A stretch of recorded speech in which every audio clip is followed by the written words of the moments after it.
historic sites. Manette Herron and Ellen Merrill, I think you're ready to go. I think Allison's probably got your presentation teed up, so I'll turn it over to you. Okay, thank you. Thank you, Representative Thallinger. Good morning, everyone. My name is Monette Hearn, and with me here to the left is Ellen Merrill, and we've been working on this project since March of this year. We have a small presentation for you, and we're just delighted to be here, and thank you for the invitation. Okay. Our project began with a grant from the National Park Service for documenting underrepresented communities. Guided Methods and Studio TJP partnered to win this competitive bid. We continued the project with additional funding for both Guided Methods and Studio TJP from DAHP. Our total project budget for the last year has been $100,000. However, we've been slightly underfunded, resulting in challenges in field work and the types of mentorship we aspire to provide.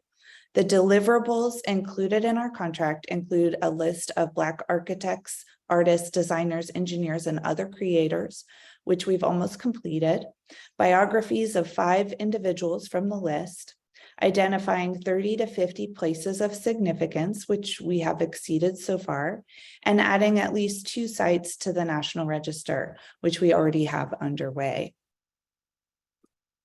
So here you'll see, these are our 2 National Register historic sites that we've selected. We wanted to be fair to make sure that we not just only concentrated on Western Washington, but also Eastern Washington too. The other significance of the importance of documenting national historic landmarks as it relates to African-American historical significance is that there are currently only 2 national registers that have been acknowledged in the state of Washington, and that is down in East Pasco. So it's very, very significant to continue to be able to register and to acknowledge the national registries as long in addition to the local landmarks. So on the left side, you'll see that the first one that we selected is Dr. James and Janie Regella Washington Home and Studio. So Dr. Washington was a well-renowned African-American sculpture painter, very well-known in the United States. There's actually a couple of pieces that are down in Olympia that he was commissioned to do by one of the governors. In addition to international, some of his national holdings are also in the Smithsonian. On the right side, you'll see that we have Calvary Baptist Church and the parishionage. And this is very significant because this church was established in 1890. And so we believe that it is the oldest church in Eastern Washington, maybe even in the state, as it relates to African-American churches. So that's why these 2 were selected. So Ellen, if I could, like to just take a pause and introduce Representative Jamila Taylor, who has joined us. Yes. Our policy is usually when we have representatives or senators who join the group, we like to acknowledge that. So welcome, Representative Taylor. Thank you so much. I'm so glad to be here. Great. Okay, go ahead. All right, so in the next slide here, you'll see how we've kind of patterned according to the symbols of how we've been able to do the field work that has been done as compared to the field work that still needs to be done. So on the left-hand side, you'll see these are most of the sites, probably not even all of the sites that we have actually gone to and completed field work in. And it exceeds 63. It's probably greater than that. It's probably going to be somewhere close to maybe 75, 80, maybe even greater than that. But it just goes to show that there's so much African-American history that needs to be documented in the state of Washington, so that there is a complete overview of the history as it relates to American history in Washington state. On the right-hand side, you'll see that we have field work that still needs to be done. And these areas we're hoping to capture before the ending of the project. But however, it does take a lot of time, travel, making connections, especially in the community. And then the last areas are areas in which we have not been able to identify yet, but we know that there is some potential field work that could be done there because of of information that's been captured. So one of the challenges in documenting sites of importance in African American history is the fact that many of these sites have been undervalued and demolished. This means that the whole story can't be told with the existing fabric. And many times communities understand and they've provided commemorative sites such as naming buildings and parks after significant members of the community. DAHP is adding a layer to their database to capture commemorative sites, and this is an area where we would like to explore more. So here you'll see that we've done some grassroots outreach and research firsthand. And yes, you'll see that there is Portland up there in the left side, and that is because of the great significance of Vancouver, Washington, and the African-American population that was there during World War II with shipyards for Kaiser. So we did have to cross the waters, but it was very well worth it because we were able to actually be engaged with some of the original community members who came from Vancouver, Washington. Then we have here down below is Roslyn. And so we were able to really visit, interact with multiple families, not just the Cravens, but also the Donaldsons as well, who were very prominent family in Roslyn. And then below, underneath on the right, you'll see Tacoma, and we were able to capture some of the African-American history there. There's still a lot that needs to be researched in terms of the field work and completed, but we were actually at the Buffalo Soldiers Museum, which is located in Tacoma, and that has a wonderful, wonderful story. And it was actually started by an original Buffalo soldier. And then at the very top here, you'll see when we were at Spokane, I was at Spokane and we were at the Carl Maxey Center. They were kind enough to host us for a couple of days, but it was so enriching because I couldn't even scratch the surface. And so what I said to Ellen was, you know, we really needed to probably be there for probably about a week as opposed to the 4 days, because it just wasn't enough time to really document all of the wonderful African-American history that is there. And Manette, if I could again interrupt, I just want to introduce Representative Julia Reed, who's joined us. And welcome, Julia, to the Heritage Caucus. Yes. Thank you all so much for having me. Go ahead. All right. Thank you. And so here you'll see that we have a list of collaboration and partnerships, and what we've come to understand the importance and significance is that the more that we have this conversation across the board, not just in Western Washington, but also across the board, even as far as Eastern Washington, that we have this collaboration that we can have with other entities to share information. We've had a conversation with Washington State Historical Society on one of their projects that they are doing. And so it does overlap as it relates to their project, but the great thing about it is they really have the means to do curriculum, which is one of the things that they have been mentioning about putting on the table in the future. And so it's a great way for us to collaborate with the information that we have in terms of the importance and significance of developing curriculum as it relates to not just African-American history, but American history and Washington State history. And one of our special partnerships has been with University of Washington Professor Tyler Sprague and research assistant Sierra Miles, and their documentation of Black architect Benjamin McAdoo. And you may have seen that in the Seattle Times just recently. One of the requirements of the project by DAHP was for digital communication, such as social media. Manette and I were lucky enough to engage recent University of Washington graduate Asa Kaba to manage our social media. Manette also felt that having a website would be beneficial for engaging an older demographic that might not be as responsive to social media. So Asa and I set up the website, which is updated monthly with blog posts. And this part of the project has been instrumental for mentorship of a younger generation. We feel that getting younger people involved in history is really important, especially in underrepresented groups. Okay, and here we have just 3 examples, one of many, of gyms in our backyard. So at the top, you'll see the Ray residence, which is located in Green Lake. Mr. Ray was a stonemason, and he actually built this house out of recycled materials, free materials that he was given, and carved the rock the stones that you see throughout the front of the exterior of the house.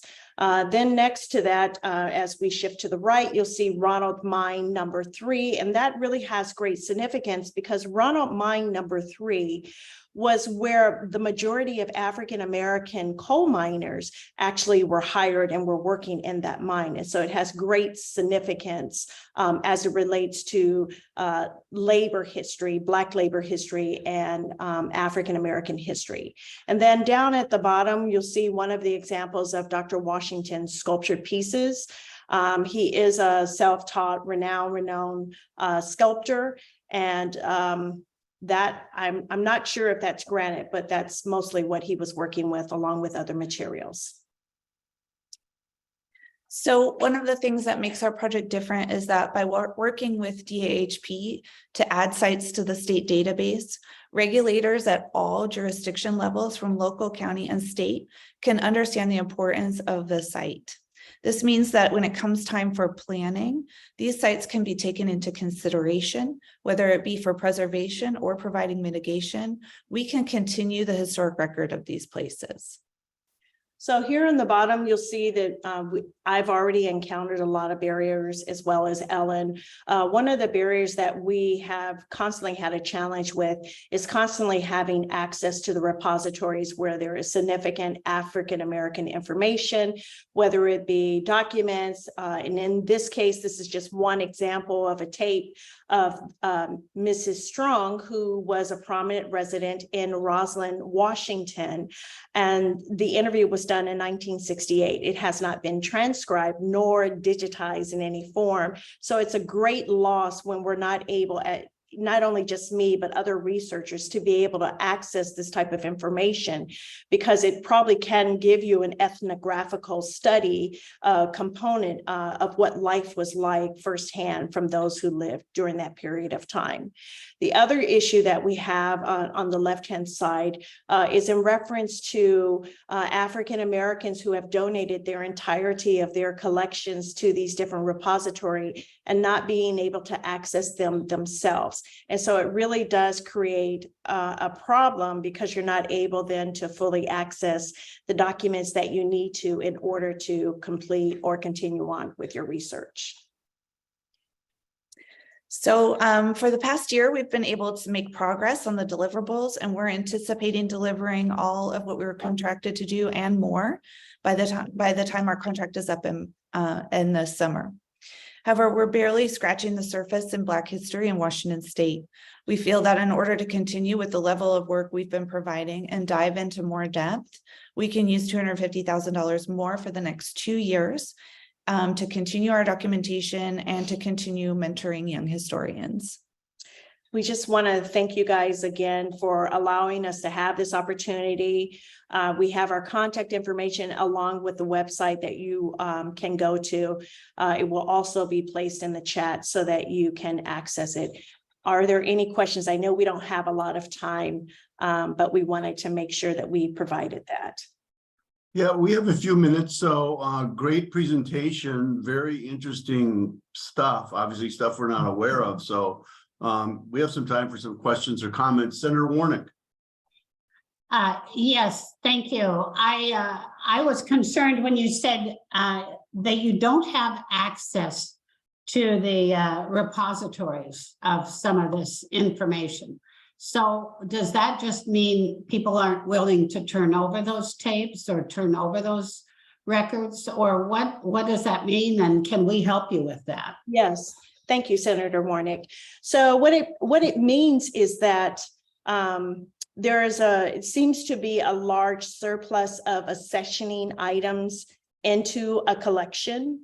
And so I don't know, what the time process would look like for some of those repositories, but it would be very helpful, if we could use maybe other resources that have been utilized in order to maybe digitize something of this matter. So in a lot of cases, it's not being able to, you can't access them because if it's not transcribed or if it's not researchable where you can actually have hands on it, then you're not able to access it.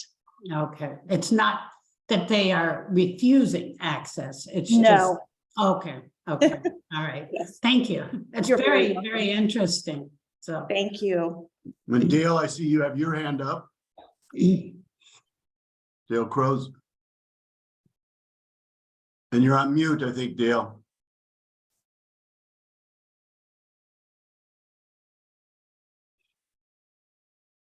Yes, thanks. I